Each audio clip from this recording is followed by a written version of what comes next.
So, Peter, we recently got to take a look at a game that's very much in the Minecraft-style sort of game with a little bit of building, a little bit of shooting, and a little bit of teamwork, and it's called Block and Load. Yeah, Jagex's Block and Load is a sort of unapologetic game that is inspired by Minecraft. And, yes, it's a competitive shooter, it's team-based, and the way it divides the gameplay up is before any match starts, you literally take 5 minutes to harvest resources and build things on your team's base, because so there's a generator that you're trying to destroy behind enemy lines, so it's your job to protect yours and sort of build fortification around it, perhaps so the enemy has to dig through that to get to your generator. Yeah, so it's interesting that they have the setup period before the actual shooting begins because, in traditional Minecraft style, it front loads each match with sort of a building period where you can just sort of get creative and, dig a hole, dig a bunker. Someone on our team during the demo built a pillbox with a bunch of turrets in there, so you can get really creative on how you want to defend your generator before you even have to worry about finding the other teams.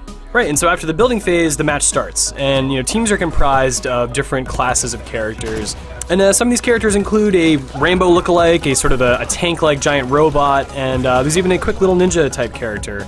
And yeah, everyone kind of runs for the generator, but ultimately, you die pretty quickly in this game if your enemies set up turrets or if they're good at attacking you. But there's a way to sort of alleviate that, that punishment for going back.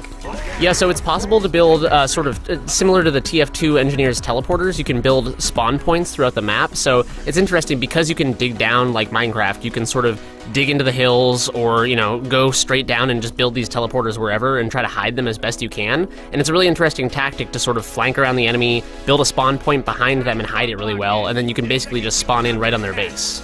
Yeah, it's pretty hard for them to find it. At least it was in my experience. But of course, there was one time where I built a sky bridge out of bricks out to a little floating island and hid it there. And I think once someone sees that sky bridge, they think, what is going on over here? So they figured it out pretty easily. Yeah, and it's interesting, Jagex, the guys from Jagex were telling us actually that they've sort of taken a radical dedication approach to just freedom in building, and that they almost didn't allow skybridging, but they figured that it'd be more interesting to just let people have creative freedom, build sky bridges, build platforms that go out forever, build as far out as you can on the map, and then build a straight lane down to the enemy's base. So there really is a radical amount of creative freedom in this game, which is interesting.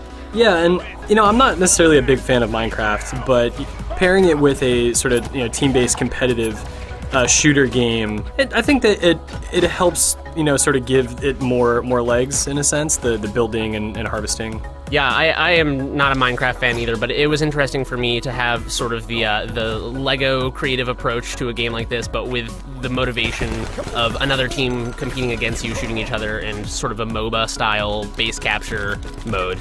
Yeah, so if you are a fan of Team Fortress 2 and certainly Minecraft, keep an eye on Block and Load. It's going to be coming out this April in 2015 from Jagex on PC.